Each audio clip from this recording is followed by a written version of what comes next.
Bienvenidas y bienvenidos a este nuevo capítulo del CHB Futuro, un programa, como ya saben, dedicado a la ciencia, a los debates, a las ideas y los proyectos que van a impactar en el futuro de Chile y la humanidad. En el capítulo de hoy vamos a hablar primero de ciencia e investigación en nuestro país, viendo avances científicos que dan cuenta de la aparición de estrellas en el norte de nuestro país, que son consideradas uno de los objetos estelares más importantes en el universo. Después vamos a analizar investigaciones de la NASA que dan cuenta que planetas como la luna de Júpiter, Europa también y su océano global pueden tener actualmente condiciones adecuadas para albergar vida. Y además vamos a conocer detalles de un fenómeno del universo que sigue siendo materia de investigación para astrónomos, que es el agujero negro. ¿Cómo se encontraría, o qué se encontraría más bien dicho, en el centro de todas las galaxias y que su existencia sería esencial para toda la humanidad? Vamos a comenzar entonces este nuevo capítulo de CHB Futuro. Bienvenidas y bienvenidos. Bueno, y vamos a partir con ciencia y tecnología. De seguro más de algunos sabe reconocer a las estrellas llamadas las Tres Marías, ¿no? O el cinturón de Orión. Bueno, la historia humana incluso ha girado en torno y en base a ellas. Estas tienen al menos 8 veces la materia del Sol, emiten rayos de luz ultravioleta lo suficientemente poderosos como para derribar un electrón desde un átomo de hidrógeno y son considerados uno de los objetos estelares más importantes del universo. En una nota de nuestro canal de CHB Noticias, emitida en septiembre del año pasado, dábamos cuenta de la evidencia científica de la creación de estas populares estrellas. Miren. Esta vez no hablaremos de específicamente estas vírgenes, pero... El cristianismo asocia las tres estrellas más brillantes a las Tres Marías que estuvieron en la crucifixión de Jesús. Alguna relación tienen que ver con estas conocidas estrellas, las que popularmente llamamos Tres Marías o Cinturón de Orión, que por años han estado presentes en la historia humana. La misma constelación, ¿no? Orión es el cazador, es uno de los cazadores, ¿no es cierto? Y hay esta historia de que Orión y Escorpio están permanentemente persiguiéndose. Cuando tú ves la constelación de Escorpio, Orión está oculto. Cuando tú ves Orión, no ves a Escorpio, ¿no? También hay todo un análisis que se hace de que la forma en que están colocadas las pirámides en la meseta de Giza, ¿no es cierto?, emularían a las estrellas que están en Orión. Pero volviendo al judeocristianismo, y sobre todo algunos grupos judíos, lo mencionaban allí como la Santísima Trinidad. Y ellos veían en algún momento algo que les llamaba la atención, que hoy día sabemos que es una especie de nubosidad que tienen las Tres Marías. Ellos decían que eso era la gloria de Dios. Pero ahora vengamos al siglo XXI, porque la ciencia hoy tiene más que decir de estas populares estrellas. Por primera vez se descubrió evidencia de cómo se forman estas llamadas estrellas masivas, que tienen un gran tamaño, porque para que tenga una idea, cada una de las estrellas que forman las Tres Marías son hasta 40 veces más grandes que el Sol. Hay su complejidad de estudiar cómo se forman. Eso hasta ahora gracias a una investigación en la que participaron científicos de la Universidad Autónoma. Quiere decir que está la estrella en formación y hay un disco de material alrededor que va alimentando a la estrella. Y entonces lo que se descubrió y la evidencia que se vio fue este disco fragmentado en pequeñas regiones que quizás también forman estrellas alrededor de esta estrella masiva en formación. Y por ejemplo las Tres Marías, cada una de esas estrellas tienen estrellas compañeras, o sea, tienen estrellas mucho más pequeñas que ella que las orbitan. Información que se suma al desconocido universo que aún queda por descubrir. Aprovechamos a Laura para que nos cuente algunos errores que pensamos al mirarlas. Las Tres Marías pareciesen estar ordenaditas y una al lado de la otra, pero la verdad es que no, están tan lejos y están ubicadas a distintas posiciones en distancia. En promedio son 1000 años. Pareciera ver que están a la misma distancia y en una línea y ubicadas juntas, pero no. Ciencia e historia que se han unido por años en torno a estas tres estrellas que siguen brillando y sorprendiendo con sus secretos. La luna de Júpiter, Europa y su océano global pueden tener actualmente condiciones adecuadas para la vida. En julio del año pasado, del 2021, la NASA preparó una misión junto a sus astronautas para explorar este cuerpo dentro de los próximos años. Con este avance se espera que en menos de un siglo alcanzaremos las lunas de Júpiter y menos de 2 décadas después lleguemos a las de Saturno, donde mundos tan prometedores nos están esperando. Miren.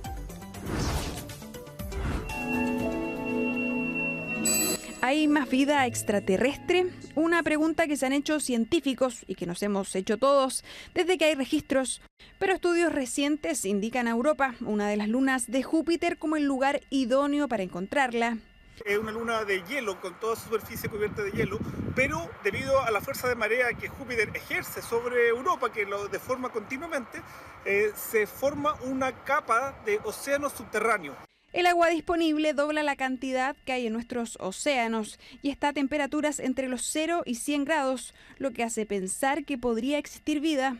Una distinta, claro, en agua salada, y hay quienes se aventuran y piensan, por ejemplo, en especies parecidas a los pulpos. A la distancia de Júpiter el agua debiera estar congelada y eso permite este océano interior que Europa sea tan diferente al resto de las lunas del sistema solar, a diferencia de la nuestra que tiene lleno de pecas que son el resultado de choques con meteoritos. De hecho, Europa es apenas un 10% más pequeña que nuestra luna y en un nuevo reporte la NASA confirmó que los meteoritos también han hecho estragos en partes de su superficie. Algunos creen que esto es desalentador. Toda la superficie, todo aquello que nosotros podemos ver desde algunas de estas misiones que orbitan Júpiter y van a tomar fotos de Europa, van a haber estado bajo el influjo de estos meteoritos que exponen ese material a la radiación solar. Pero otros creen que podría ser una guía para acotar el terreno de búsqueda. Permitirá a la misión Clipper, por ejemplo, saber dónde no hay que ir cuando sea lanzada en 2024. Se pretende recoger muestras de gases y polvo que sobresalen de la superficie. Es que existen o no existen en Europa, es una fuente de energía interior, suficiente cantidad de alimento en el fondo como para producir el metabolismo de alguna forma. Todas preguntas que esperan responder en 3 años más, cuando Clipper logre llegar a Júpiter y a sus lunas. Y quién sabe, quizás poder encontrar especies capaces de vivir bajo el agua y en condiciones completamente distintas a las nuestras. Vámonos ahora al norte de nuestro país. También el año pasado, el 2021, pero en junio, se logró descubrir algo inédito en la exploración espacial.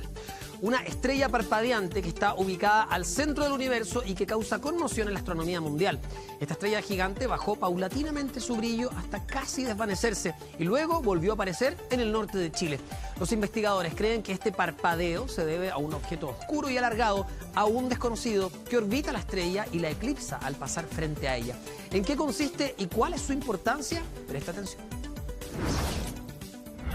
Si lográramos viajar de esta manera hasta el centro de nuestra Vía Láctea, veríamos algo parecido a esto. Es 100 veces más grande que nuestro Sol y brilla con mayor o menor intensidad cada 100 días. Esto es una estrella parpadeante. Este objeto lo que hizo fue perder su brillo durante un par de meses. Y eso es muy raro, es distinto a todos los otros tipos de objetos que se han venido estudiando. Por eso en inglés fue llamado como What is this? ¿Qué es esto? Fue lo que se preguntaron astrónomos de todo el mundo, incluidos los chilenos. Esta nueva pieza del puzzle espacial pudo ser conocida gracias al lente infrarrojo del telescopio de la ESO ubicado en la región de Coquimbo. Y eso nos permitió monitorear más de 1.000 millones de estrellas por un largo tiempo y descubrir objetos que son rarísimos como este. A su intermitente parpadeo también se pudo conocer que el cuerpo se logra oscurecer en su totalidad, tal cual nosotros observamos un eclipse. Para esto no hay explicación, solo teorías. Un sistema binario de estrella es cuando dos estrellas giran mutuamente alrededor de un centro de masa. Pero en este caso es muy excepcional porque el brillo desvanece unas 30 veces, a lo largo de unos meses desaparece y luego reaparece. Y no fue el único hallazgo que conocimos desde el norte del país. En el Observatorio ALMA lograron captar una tormenta de agujeros negros. Más preciso, desde aquí captaron lo que se conoce como viento galáctico. Puede alcanzar grandes velocidades de hasta 500 o 1000 kilómetros por segundo y alcanzar entonces también grandes distancias y por lo tanto afectar a toda la galaxia. Debido a este potencial gravitacional, y ese es capaz de expulsar grandes cantidades de material de una galaxia. Fenómenos desconocidos del universo que se van descifrando desde nuestro país, hitos de la astronomía que si no fuera por nuestros privilegiados cielos continuarían siendo un misterio. Y seguimos situados en junio del 2021 porque un importante fenómeno también fue captado por primera vez. Se trata de la colisión de un agujero negro y una estrella. Si bien no puede contemplarse ni verse como tal, su existencia resulta esencial. Tanto que los científicos parece que dan por buena la tesis de que en el centro de todas las galaxias hay un enorme agujero negro que absorbe todo lo que hay a su alrededor. ¿Cómo ocurrió y por qué es importante? También lo revisamos en la siguiente nota. La mejor manera de explicarlo es jugando Pac-Man. Imaginemos que el mítico amigo amarillo es un agujero negro y este punto una estrella. ¿Qué ocurrió? Esta es una sencilla forma de entender uno de los fenómenos astronómicos más impresionantes del último tiempo. El encuentro entre dos de los objetos más extremos que conocemos en el universo. Por un lado, una estrella de neutrones súper densa y por otro lado, un agujero negro. Una imagen similar podría ser su representación gráfica, la que por primera vez en la historia logró ser captada desde los telescopios instalados en nuestro planeta, confirmando así la voracidad de los agujeros negros, pero también la existencia de otro importante fenómeno espacial. Cómo este agujero negro se devora dicha estrella hace 900 millones de años luz. Su importancia radica es que por primera vez somos capaces de detectar las ondas gravitacionales que vienen de dicho fenómeno. Ondas gravitacionales que recién logramos conocer y confirmar el año 2015. En este caso, la observación fue hecha el pasado 5 de enero y así se logró determinar que estas superondas lograron viajar a unos 300.000 kilómetros por segundo. Porque, atención, la megacolisión se registró realmente hace más de 900 millones de años luz. Empiezan a oscilar unos alrededor del otro y finalmente colisionan a medida que se van acercando y cuando hacen estos giros, el espacio y tiempo se distorsiona como una onda. Y eso es lo que nosotros detectamos acá. Cuando detectamos ondas gravitacionales entendemos el pasado. Y eso nos ayuda a resolver el puzzle de cuáles eran los objetos que habitaban nuestro universo hace miles de años. Con este descubrimiento es como si tuviéramos un nuevo set de ojos que nos permitirán estudiar el universo, su origen, funcionamiento y evolución.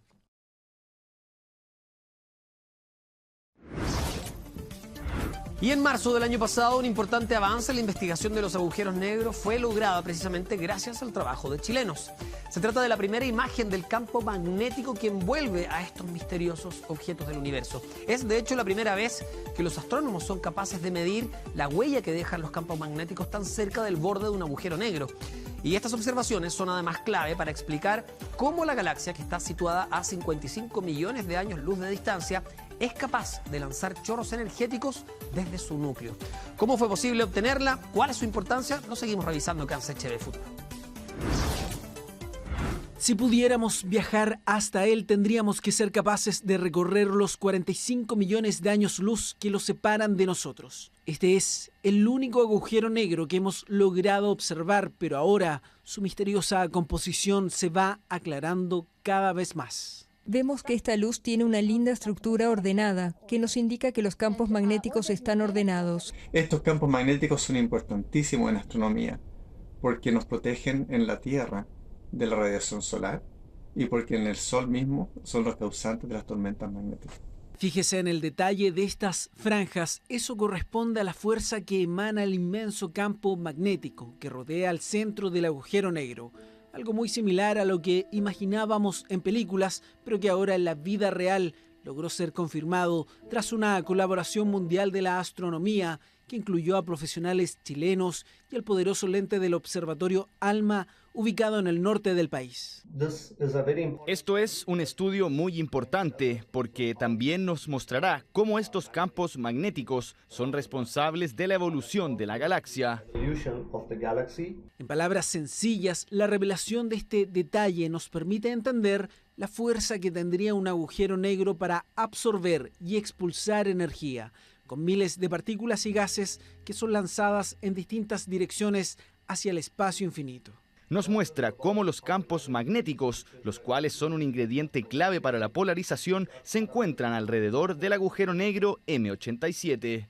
Estamos mirando en una escala espacial como el sistema solar, pero a una distancia decenas de miles de millones más distante que la distancia de Plutón. Por eso lo que vemos aquí es luz polarizada, siendo la primera vez que el ojo humano es capaz de apreciar este detalle. Un relevante avance para la investigación de uno de los objetos más misteriosos del universo. Otro fenómeno que sorprendió a la astronomía fue en la Luna y una suerte de cola que se desprendió de ella con átomos de sodio. En el informe de investigadores realizado en marzo del año 2021 se aseguró que en la fase de luna nueva se dio un fenómeno que no percibimos pero que se manifestó con la aparición de una pequeña mancha de luz difusa en el cielo opuesto al Sol. Si bien este particular hallazgo se descubrió hace años, ahora los científicos pudieron explicar cuál fue la razón. Brilla en la oscuridad sumida en misterios. La Luna a lo largo de la historia ha sido el tesoro por descubrir de científicos que intentan resolver enigmas como esta extraña imagen, en la que parece que el satélite tuviera una cola. Esta cola que se observa en la Luna son partículas de sodio que son levantadas de la superficie lunar, producto de del meteoritos que caen en la superficie. Es decir, estos meteoritos al caer levantan polvo que contiene sodio y la presión que irradia el Sol empuja las partículas en dirección contraria a él. Y la gravedad es pequeña y por lo tanto estas partículas viajan grandes distancias desde la Luna y son barridas por la radiación solar. Si bien este hallazgo fue hace casi 30 años, parte de esta explicación fue el objetivo del último estudio en la materia, a cargo de la Universidad de Boston, en el que tomaron más de 21.000 imágenes de la Luna entre 2006 y 2019. Esa correlación entre mayor flujo de meteoritos que caen en la Tierra, pero la Tierra está protegida por su atmósfera. La Luna no está protegida por ninguna atmósfera, es muy tenue la atmósfera de la Luna. Entonces, cuando choca con la superficie de la Luna, eyecta el material y este es acelerado por el viento solar. La emisión es extremadamente difusa y además tenemos nuestra atmósfera que nos protege contra este tipo de fenómenos. Un fenómeno que se aprecia en luna nueva es el momento en el que el astro está entre la Tierra y el Sol. Y al pasar sobre la Tierra, el campo gravitacional de la Tierra la concentra y hace que se vea como un punto de sodio en nuestro cielo nocturno. Pero no es la última novedad del gran astro, porque Rusia y China anunciaron que construirán una estación espacial en la Luna en conjunto, por ahora una intención con grandes ambiciones. Poner un pie en la exploración del sistema solar y desarrollar tecnología que permita, por ejemplo, mantener vivas personas en el espacio fuera de la Tierra. Grandes pasos que nos acerca a lo que un día esperan sea nuestra segunda casa.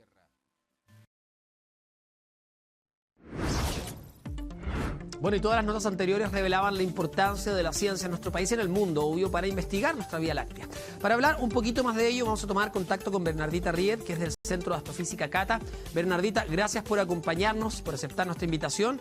Bueno, y la primera pregunta es, ¿cuáles son los descubrimientos recientes que se han realizado en el área de astronomía en nuestro país? ¿Eso es público? ¿Cualquier ciudadano, cualquier vecino podría acceder a saber qué se está descubriendo en nuestro país? Bueno, buenos días, Humberto. Muchas gracias por invitarme. ¿Verdad? Poder hablar algo que es tan emocionante como la astronomía y en particular siendo Chile, tal y como se ve en todas las notas, un actor fundamental para poder llevar a cabo todos estos descubrimientos. Con respecto a tu pregunta, creo que yo respondería esta noticia que hizo eco hace aproximadamente un mes ya, que tiene que ver con la primera observación del agujero negro supermasivo que se encuentra en el centro de nuestra galaxia. Y por primera imagen me refiero a esta como donut, por decirlo, que se tiene del disco de acreción, donde en el centro, donde está oscuro, tenemos un agujero negro. Y por definición este agujero negro no se puede observar porque tiene la característica de que la luz, al acercarse a cierta distancia, ya no puede escapar. Pero lo que nosotros alcanzamos a ver es un poquito más lejos de esa distancia, donde el material de estrellas o distintos objetos celestes que estén pasando cerca caigan, se calienten y emiten luz, por ejemplo, en varias ondas de varios tipos de luz. Y esto es un granito, porque cuando hablamos de este agujero negro, así para poder observarlo desde la Tierra, es muy difícil, y ahí estoy hablando como de la parte técnica, porque no es como que uno agarre un telescopio cualquiera y mire hacia el centro de nuestra galaxia y lo observe. Estamos hablando de un agujero negro que no es, o sea, es enorme, pero es muy pequeño relativo en el centro, que está muy lejos. De hecho, estamos hablando que está a 27.000 años luz de la Tierra, es decir, la luz Cuando se emitió se demoró 27.000 años en llegar, estamos viendo muy atrás en el pasado. Y para poder observarlo fue necesaria la coordinación de varios telescopios de la Tierra observando al mismo punto, y eso obviamente incluye a Chile, porque Chile tiene varios observatorios, entre ellos, tal y como se ven las imágenes, tiene el observatorio ALMA, claro, que son estas antenas satelitales que entre todas las antenas de la Tierra que se ocuparon para este experimento hicieron un tamaño relativo, un telescopio del tamaño relativo de la Tierra. Entonces estamos hablando de una gran coordinación que nos llevó a tener una imagen tan increíble como esta y empezar en verdad a entender mucho más cómo son los agujeros negros. Bernardita, y para los que no lo saben todavía, ¿cuál es la importancia de la ciencia chilena en particular al aporte de estas investigaciones sobre ya sea la aparición de agujeros negros o otros fenómenos astronómicos? Bueno, Chile se destaca como el mejor lugar del mundo para hacer astronomía desde la Tierra. Y por distintas razones. A mí me encanta mencionar esto, de hecho, porque para mí lo más lindo sería que la gente realmente se dé cuenta que nosotros deberíamos tener un patrimonio astronómico y no solo cuidarlo en el ámbito de la contaminación lumínica, sino que también que sea parte de nuestra identidad.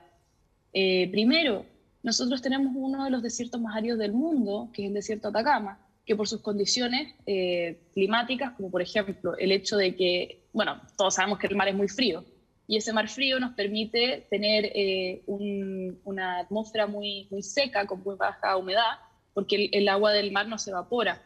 Y además tenemos la cordillera que nos protege. Entonces tenemos estas condiciones de un desierto muy árido, un desierto con muy baja humedad. ¿Y por qué la humedad afecta a la observación astronómica? Bueno, porque genera un efecto, voy a decirlo como en términos muy simples, de arcoíris. Cuando la luz atraviesa un medio más denso, como por ejemplo una gotita de agua, podría pasar que se difracte y veamos distintos colores y perdamos como la imagen original y la tengamos dispersada. El cielo que tenemos observar el cielo desde el norte de nuestro país nos permite evitar eso, la mayor medida de lo posible desde la Tierra. Obviamente eso siempre va a ocurrir porque la atmósfera en sí hace ese efecto, pero en mucho menor medida. Sí. Y otra razón tiene que ver con que el cielo que uno observa del hemisferio sur es distinto al del hemisferio norte. Y eso es algo que de repente las personas que no han podido subir al hemisferio norte no se han dado cuenta. Pero, por ejemplo, yo he tenido la suerte de vivir en Alemania y era muy raro ver la luna al revés, literalmente al revés. Y bueno, y todas las estrellas eran diferentes. Entonces, lo que se observa desde Chile es distinto al hemisferio norte. Sí. Además, hay pocos países en el hemisferio sur. Y para terminar, el desierto de Atacama tiene las características de estar a una altura bien alta. No sé, hay algunos observatorios que están a más de 5.000 metros de altura sobre el nivel del mar. Lo que implica que este efecto que te genera la atmósfera es menor, porque tienes menor atmósfera simplemente sobre ti. Claro. Entonces, realmente no tenemos cómo competir. Y eso es lo otro, quiero quitar la palabra competencia de esta conversación porque... Y sumar colaboración. Es colaboración, exacto. O sea, no se hubiera visto esta imagen del agujero negro si no hubiéramos tenido esta colaboración entre diferentes observatorios del mundo. Chile es privilegiado, sí, pero hay mucha más información que podemos utilizar cuando ocupamos estas colaboraciones. Se me va el tiempo, pero quiero hacerte una última pregunta. ¿Cuáles son los desafíos astronómicos que vienen para nuestro país? ¿Qué se espera de la investigación chilena en los próximos años? Bueno, nosotros tenemos 60% de la implementación astronómica mundial en nuestro territorio nacional, lo que nos permite acceder a muchos datos de forma un poquito más fácil que tal vez algunas otras colaboraciones, eso ya es un detalle. Pero a mí me gustaría hacer énfasis en lo que se viene para el 12 de julio. Quiero que se guarde esa fecha, yo voy a estar súper atenta, porque el 12 de julio la NASA va a liberar las primeras imágenes del telescopio espacial James Webb. El telescopio espacial James Webb tiene la característica, este fue enviado al espacio el 25 de diciembre del año pasado, o sea, recién lleva 6 meses en órbita. Ya recién estable, claro. Y la gracia que tiene ese telescopio, por favor, que la gente realmente guarde esta frase, es que va a observar un tipo de luz que nunca hemos estudiado a cabalidad, que es la luz infrarroja, que es un tipo de luz que de hecho nosotros emitimos, y es muy difícil de observar, porque al nosotros emitirla, estaríamos ensuciando, por decirlo, la información que nos llega a los telescopios. Entonces esa luz no se puede ver desde la Tierra, sino que se tiene que ver desde el espacio. Y no estamos hablando de la Luna, sino que de hecho el telescopio espacial James Webb está a 1500 kilómetros. Estamos diciendo 4 veces la distancia Tierra-Luna, y esto nos va a permitir estudiar las primeras estrellas y galaxias que se formaron en el universo, que por las condiciones no voy a entrar en detalles, pero como el universo se está expandiendo, la luz de esas estrellas, que originalmente tal vez era luz visible, como la luz que nosotros vemos, se estira y por eso termina llegándonos como luz infrarroja. Y eso va a revolucionar, de hecho, mi área de investigación, que es la cosmología observacional, que es el estudio del universo en su completitud. Entonces, quiero que estén muy, muy atentos y atentas. Y como dije, es colaborativa la astronomía. Entonces, este telescopio no puede competir con ninguno de la Tierra porque ve una luz diferente. Y lo interesante sería poder ocupar ambas observaciones que se pueden hacer y ver cómo ha cambiado el universo en el tiempo. Ese es el objetivo, poder estudiar los cambios y dar una respuesta a las dudas que tiene la gente sobre nuestro espacio, que además es bastante interesante. Un desafío gigantesco. Bernardita, se nos va el tiempo, pero te queremos agradecer haber compartido con nosotros acá en Futuro CHB. Que esté muy bien, un abrazo. Muchas gracias por invitarme, estamos atentos. Igual, chao. Bernardita Riera. Regresamos a CHB Futuro para hablar del calentamiento global y la importancia del mar como fuente de recursos y también como hogar de miles de especies. Muchos desconocen de hecho el rol que juega como pulmón del mundo, así que vamos a revisar una nota que se realizó en noviembre del año 2018 por el equipo de Chilevisión Noticias, donde acompañamos a científicos que estudian cómo la mayor entrada de agua dulce al océano agudiza el problema del calentamiento global.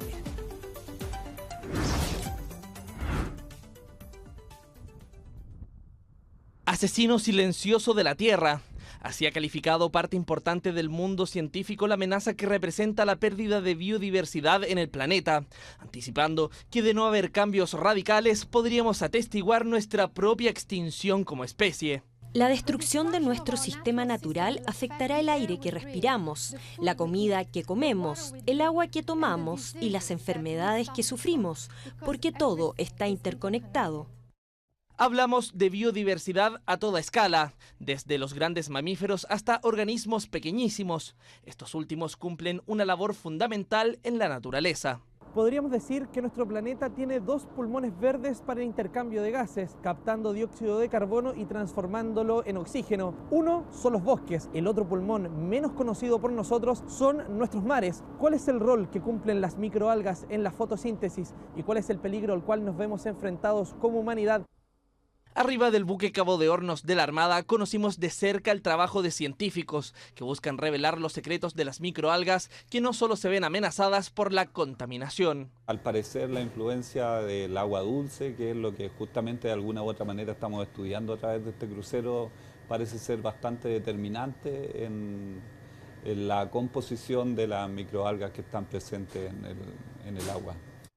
El análisis realizado por el científico Marcelo Gutiérrez ha sido posible gracias a este moderno aparato, un citómetro de flujo. Permite contar partículas, ¿ya? Partículas de tamaño muy pequeño, bajo el milímetro de diámetro, y además permite el registro fotográfico de imágenes de partículas. Observaciones relevantes si pensamos que el calentamiento global acelera el derretimiento de glaciares, casquetes polares y hielos en la cordillera.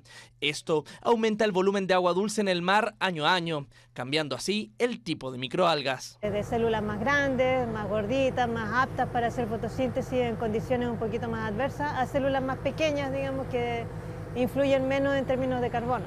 Así, eventualmente una microalga de agua salada podría ser más eficiente en la realización de la fotosíntesis que una de agua dulce. De este modo, con el calentamiento global, el océano podría perder su capacidad de hacer respirar al planeta. Pero además, las microalgas son un alimento fundamental para distintas especies, donde la presencia de agua dulce también tiene un rol diferenciador. La composición varía bastante, siendo en general bastante preliminar estas observaciones, pero se caracteriza por ser células un poco más pequeñas que eventualmente podrían tener una calidad alimenticia distinta. Tendría consecuencias para las especies dominantes que tienen requerimientos de nutrientes que no podrían llenar con el aporte que tienen de los glaciares hoy en día. Microalgas de agua dulce que seguirán entrando a nuestros mares. Estos estudios ayudarán a comprenderlas, ver sus potencialidades y, por qué no, dar con hallazgos que contribuyan a nuestra supervivencia. Los extremos cambios de temperatura conocidos en distintos lugares del mundo tienen una grave consecuencia menos conocida, que es la desaparición de insectos. Son vitales para la cadena alimentaria y agentes de biodiversidad. Un 40% de ellos, de hecho, podría extinguirse en las próximas décadas. La disminución de insectos, para que no lo miren como algo nimio, es mayor en las zonas agrícolas de alta intensidad de los países tropicales, donde los efectos combinados del cambio climático y la pérdida de hábitat son más profundos. ¿Qué significa eso? Que las zonas con mayor abundancia de insectos del planeta pueden estar sufriendo un colapso sin que nos demos cuenta. Vamos a revisar una nota del año 2019 donde dábamos cuenta ya de esta situación. ¿Sabía que las mariposas tienden a consumir fruta fermentada? Tanto así que pueden embriagarse perdiendo su equilibrio, y que las cucarachas pueden colocar desde 120 a 1400 huevos durante su vida. Son sorprendentes, pero por su tamaño quizás los conocemos poco. Lo preocupante es que el 40% de los insectos del mundo están desapareciendo, incluso a riesgo de extinguirse. Estos animales cumplen un rol que nosotros no vemos. Son, por decirlo, los jardineros, los organizadores del medio ambiente, la base. Y a través de la base se van desarrollando y diferentes elementos o individuos del ambiente los necesitan. Si la presencia de ellos se afecta el ecosistema, se afecta el hábitat. En los últimos 50 años ha desaparecido el 60% de los mamíferos, aves y reptiles, y la velocidad a la que están desapareciendo los insectos es 8 veces mayor, según la investigación publicada por una revista de conservación biológica. Se estima que al año la cantidad total de insectos disminuye un 2,5%, pérdida que se debe al cambio climático y a la acción del hombre, por ejemplo, con una agricultura desmedida. El problema es que cuando nosotros controlamos estos insectos molestos a través de insecticidas, los insecticidas son de amplio espectro, matan lo útil, lo inútil, lo que realmente causa molestia y aquellos que realmente causan buenos efectos. Quizás no lo notamos porque su presencia no es como la de una ballena o la de un oso, pero el mundo de los insectos está amenazado, sobre todo por el uso de pesticidas. Lo llamativo es que mientras especies como las abejas o mariposas están muriendo, otras como las cucarachas y moscas están aumentando. Porque las moscas y las cucarachas han aprendido a desarrollarse en hábitats urbanos donde nosotros les damos el alimento. Tienen comida esos animales con nosotros, tienen un lugar donde vivir. Pero en cambio las mariposas no comen de nosotros, comen de un tipo de plantas, de un tipo de flor, de ciertos elementos descompuestos que lo hay en la orilla de los ríos, y si generamos contaminación, si cortamos ese hábitat o si lo intervenimos con nuestra presencia dejando basura ahí, estamos afectando ese ciclo. En 10 años tendremos un cuarto menos de insectos, en 50 quedará solo la mitad y en 100 podrían desaparecer. Un colapso catastrófico del ecosistema. Por eso el llamado es a una agricultura responsable y acciones contra el cambio climático que permitan que en el futuro sigamos contando con estos insectos.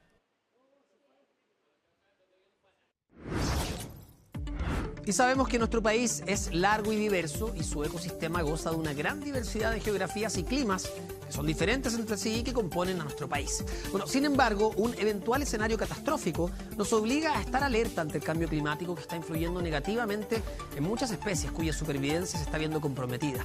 Hay un estudio que realizó la FAO en febrero del año 2019 que advirtió sobre el impacto en la agricultura y la agronomía mundial debido a la pérdida de la biodiversidad en el planeta por el cambio climático. Es una alerta sobre nuestro futuro alimenticio que nos obligó a replantearnos cómo usar nuestros recursos nutricionales.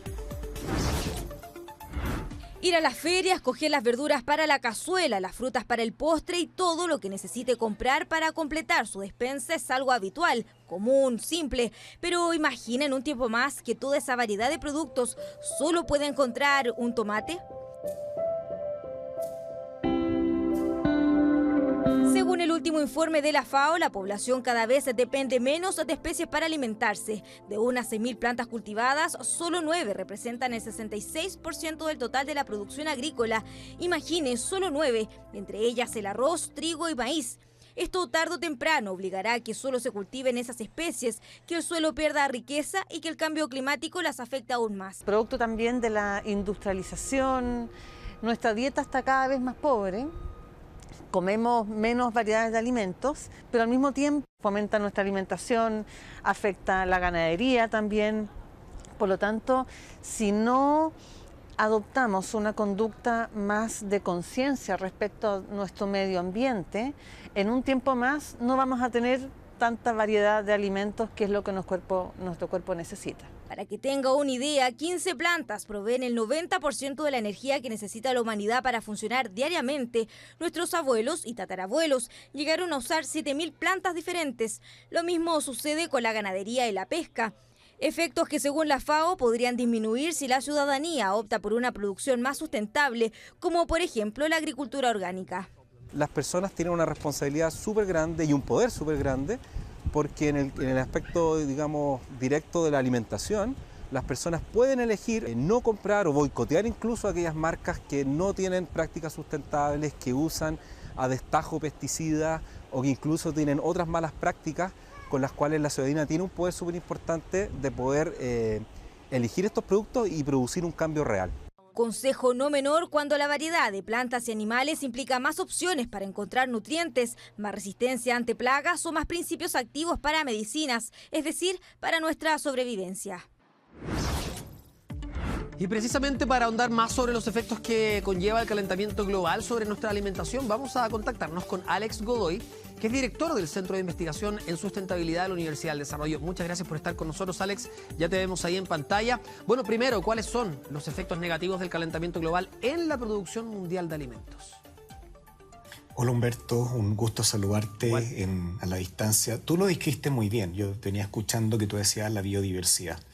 ¿Por qué es la biodiversidad importante? Porque los ecosistemas como los conocemos, o sea, esos ambientes naturales en los cuales se mezclan los factores biológicos y abióticos en interrelación, eso es lo que aprendimos del colegio, ¿te recuerdas? Bueno, esos ecosistemas se fundamentan en la biodiversidad, es decir, el número de especies distintas y obviamente en la abundancia de estas especies. Los ecosistemas, fíjate, desde la evolución de los ecosistemas del milenio, en las sucesivas evaluaciones o del IPCC o del Panel Intergubernamental de Biodiversidad o IPBES, que también depende de Naciones Unidas, consecutivamente se está viendo de que los ecosistemas están amenazados por tres grandes fuerzas conductoras. Una, extracción, o sea, estamos extrayendo más recursos como materias primas de las que los ecosistemas pueden regenerar. Dos, los ecosistemas están recibiendo el impacto de la producción industrial en términos de residuos sólidos, por eso hay REP o economía circular para recuperarlo, pero todavía falta mucho en eso. Emisiones y descargas. Y además el cambio climático. Entonces, para responder tu pregunta, eso disminuye la biodiversidad y al disminuir la biodiversidad, precisamente vamos perdiendo cultivos. Los campos se vuelven, aparte por la crisis hídrica y el cambio climático, menos productivos en el tiempo. Significa que se produce menos por hectárea y al producir menos por hectárea se genera un fenómeno más todavía, que lo dice la FAO, me tocó estar en el Consejo de Seguridad Alimentaria durante el 2017-2019 que tú nombraste, que significa que en la medida que tú pierdes productividad, utilizas más fertilizantes u otros químicos para poder aumentar esa productividad de forma artificial, lo que termina al final creando un círculo reforzatorio en la pérdida de cantidad, calidad nutricional de alimento y de diversidad de alimentos. Y para pasar del diagnóstico a la acción, ¿cómo se pueden mitigar los efectos negativos del calentamiento global, particularmente en los alimentos? Lo primero es la diversificación, fíjate. Nosotros hemos visto que, por ejemplo, estrategias de desintensificación de la agricultura. Esto no significa mañana volver a ser agroecológico u otras innovaciones. De hecho, el reporte de seguridad alimentaria de agroecología y otras innovaciones permite tener una seguridad local. Lo primero, los países deben trabajar en la seguridad alimentaria a nivel local. Eso significa el fortalecimiento de las cadenas productivas locales, fíjate. Ponte tú, la diversidad de alimentos. Para una nota, nosotros comemos 30 especies, Humberto, de las 230 que podemos comer, ¿cachai? Entonces significa que está muy poco diversificada la agricultura. Eso significa diversificar la agroindustria, diversificar los cultivos que sean más ad hoc a los ecosistemas donde están sembrados, más que tratar de introducir especies en las cuales no sean de forma natural, tratar de conducir también la producción, fíjate, el consumo. El consumo hace un consumo mucho más estacional y no a contratemporada, porque estas cadenas a contratemporada hacen de que al final nosotros, por ejemplo, terminemos produciendo alimentos a contratemporada, por ejemplo, del hemisferio norte. Como tomate en el invierno, que son horribles, por ejemplo. Exacto, exacto. Y eso que tú acabas de nombrar es un ejemplo que la gente de repente dice, o uva cuando no tiene que haber uva. Claro, claro. Y eso significa que tenemos por ejemplo, mangos, o por ejemplo, sandías, cuando compramos sandías en época de invierno, cuando no hay, lo que estamos haciendo es obligando ahora al otro hemisferio a que nos provea a nosotros ciertos alimentos por demanda nomás. pero que en realidad le estamos exigiendo al resto y viceversa. Nosotros nos están exigiendo de vuelta en los meses de invierno o de verano. Alex, pero ahí hay algo bien interesante, porque todo lo que tú dices me imagino que también, no sé si pasa por una moda, pero sí por una mejor comunicación. Porque muchas veces hay alimentos que consumimos efectivamente por moda, porque se hicieron conocidos, porque otra persona te dio el dato, porque has probado esto, qué sé yo, pero también hay un tema de necesidad. ¿Cómo se introduce un nuevo alimento a nuestro menú semanal, por ejemplo? ¿Hay algo que podamos hacer nosotros como consumidores? El último cuarto de milla que le llaman. ¿Qué tiene que hacer también el gobierno en esta materia en términos de comunicación? Me imagino que hay algo muy potente también para reforzar. Mira, tú diste en el grano. Hay una parte comunicacional que tiene que ver, por ejemplo, con el tema de alimentación saludable y siempre hablando de ojalá los consumidores consumamos local y consumamos estacional. Es el primer mensaje comunicacional para todo el resto del mundo. Porque eso significaría de que tú en la medida que aumentas la demanda de productos locales y productos estacionales, eso significa que el agricultor que está localmente cercano a distintas ciudades va a tratar de producir para esa demanda. ¿Estamos de acuerdo? Estamos alineando producción con demanda. Pero lo segundo está, ponte tú, en tema también de fortalecer ese tipo de gastronomía. Entonces, anecdóticamente hay países, por ejemplo, que han logrado impulsar una industria gastronómica con productos locales, cosa que, ¿te acuerdas de Chiloé? Por ejemplo, tú has estado en las papas Chiloé, son conocidísimas, ¿cierto? Impresionante. Y además muy variadas. Eso fue Exacto, y ese fue un trabajo de diversificación de productos y variedades locales que incluso a veces son más caras que la papa tradicional que uno compra, ¿cachai? O el tomate limachino, que es el tomate que es feo visualmente, pero muy, muy sabroso.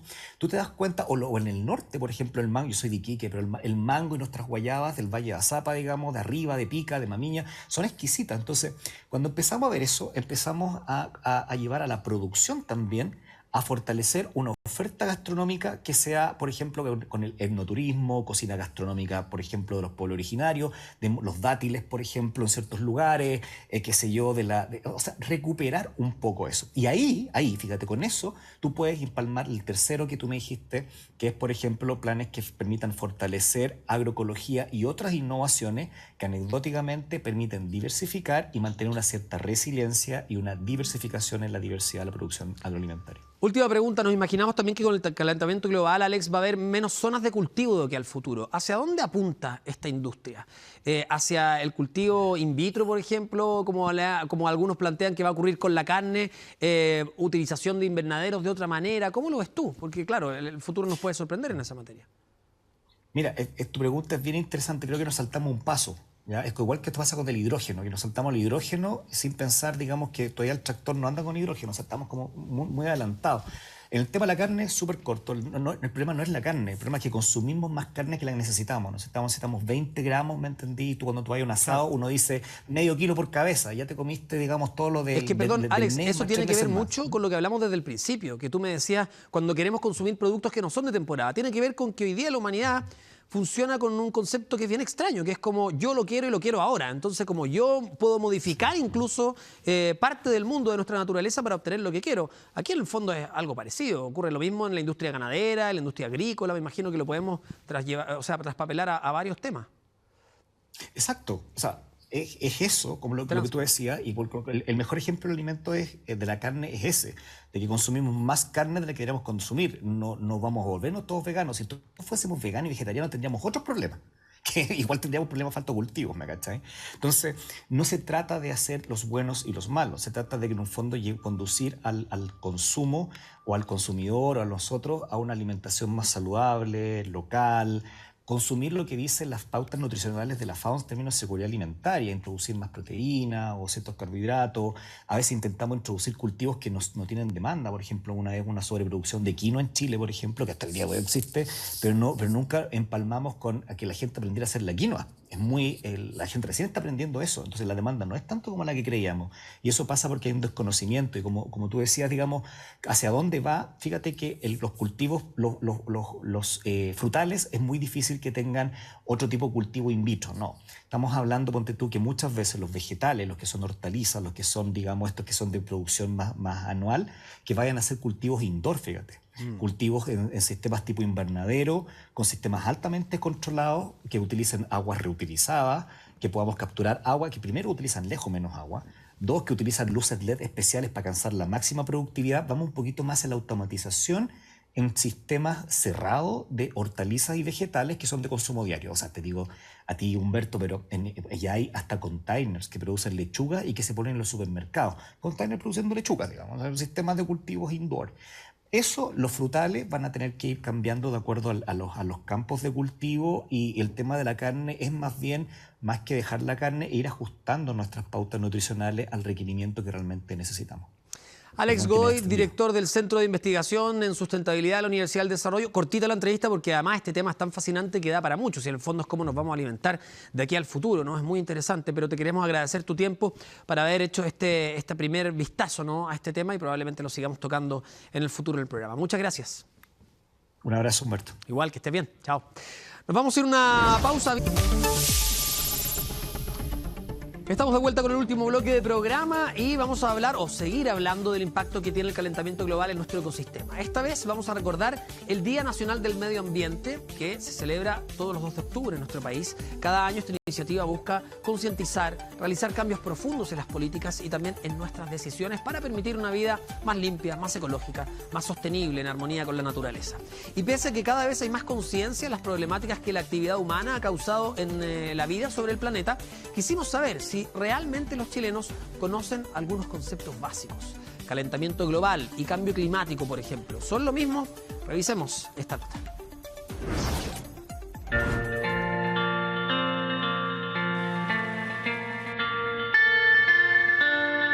Los cambios que está experimentando la vida sobre la Tierra son cada vez más rápidos e intensos debido al calentamiento global. Llegaron en un abrir y cerrar de ojos y serán cada vez más veloces y severos. Por eso debemos detenernos ahora ya.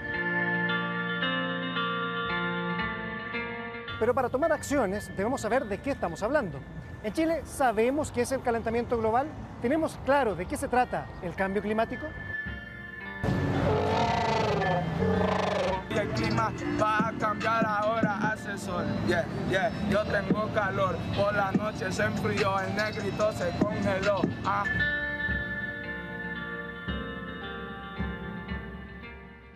¿Tú sabes lo que es el calentamiento global? En realidad no tenemos mucho conocimiento. El mal ambiente que está pasando. El derretimiento de los hielos, el derretimiento del Polo Norte. Esto es mentira, lo del calentamiento global. Oiga. Esto viene de Soros, ONU, Illuminati. Es un fenómeno meteorológico. ¿Calentamiento global y cambio climático son lo mismo, sí o no? No son lo mismo. ¿No? ¿Por qué no?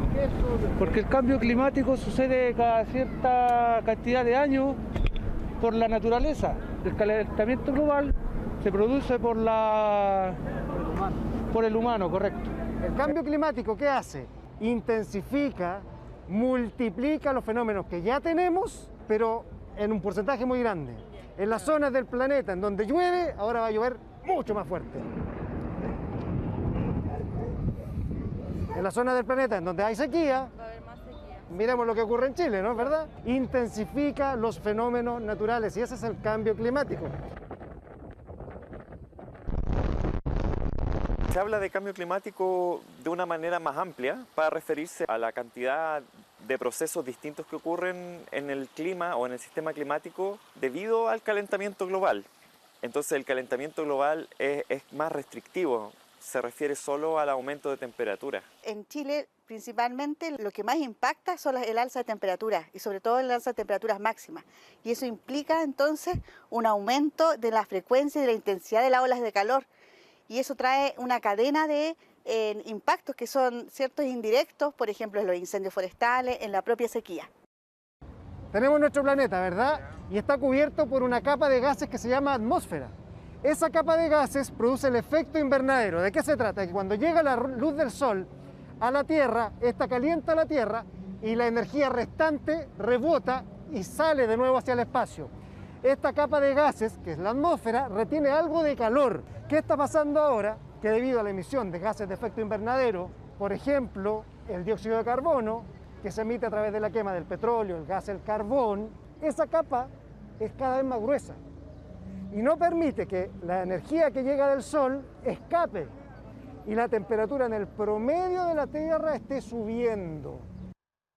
La concentración de gases de efecto invernadero ha aumentado tanto que está provocando un alza desmedida en la temperatura promedio en la superficie del planeta. ¿Cuáles son esas consecuencias? Entre tantas, el cambio climático, la aparición de nuevas enfermedades infecciosas, el alza en el nivel del mar, la extinción de especies animales y vegetales, aumento de la desertificación, entre otras muchas, todas negativas.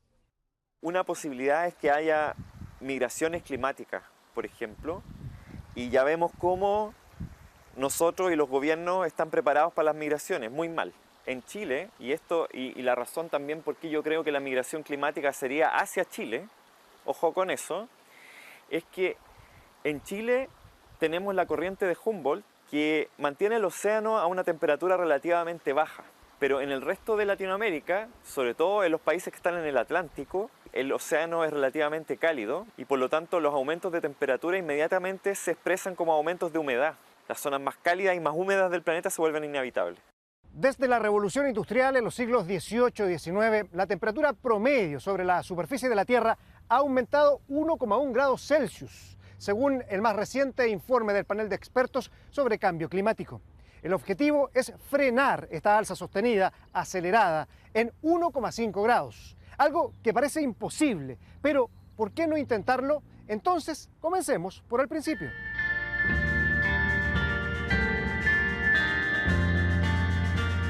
¿Qué podemos hacer? ¿Qué se le ocurre a usted? Ocupar menos plástico. ¿Qué tenemos que hacer? Algo muy doméstico es ahorrar energía en las casas. No botar la basura a la calle y cuidar a los árboles. Y ya no hay solución, la cuestión ya fue. Sí, ya no hay esperanza. ¿Qué le decimos a los nietos? Que allá que papel, que esa cuestión se terminó. Esa cuestión, los problemas, los grandes líderes mundiales. Pero mientras que se pueda hacer algo, hay que hacerlo. Mientras que se pueda hacer algo, yo tengo 10 ideas para hacerlo. ¿Qué podemos hacer? Eso, generar menos energía. Ya, pero nosotros necesitamos energía, pues. Sí, pues, pero para andar en la micro, para el metro, para todo. Lo mismo los autos eléctricos que están saliendo. Buen punto. Sí. Reconvertir la energía, por ejemplo, a la electricidad, pero con energías renovables no convencionales. Se estima que, si no se toman las medidas recomendadas por los expertos, de aquí a fines de siglo, la temperatura media del planeta podría subir al menos 3 grados Celsius. Si ya estamos sufriendo con solo 1,1 de alza, ¿se imaginan un mundo con 3 grados más? Estamos enfermos, y si no tomamos los medicamentos que los científicos nos han recetado durante años, esa enfermedad ya no tendrá cura. ¿Queremos curarnos? ¿Queremos sanarnos? Llegó el momento de hacer algo, desde la ciencia, desde la ciudadanía, desde la humanidad. Y con esta interesante nota de nuestro compañero y editor del Tiempo en Chilevisión, Alejandro Sepúlveda, estamos cerrando ya este nuevo capítulo de CHB Futuro acá en Chilevisión Noticias. Los invitamos a seguir en nuestra sintonía acá en Pluto TV. Les recordamos además nuestro sitio chbnoticias.cl, seguirnos en nuestras redes sociales y reencontrarnos la próxima semana. Que estén muy bien. Chao.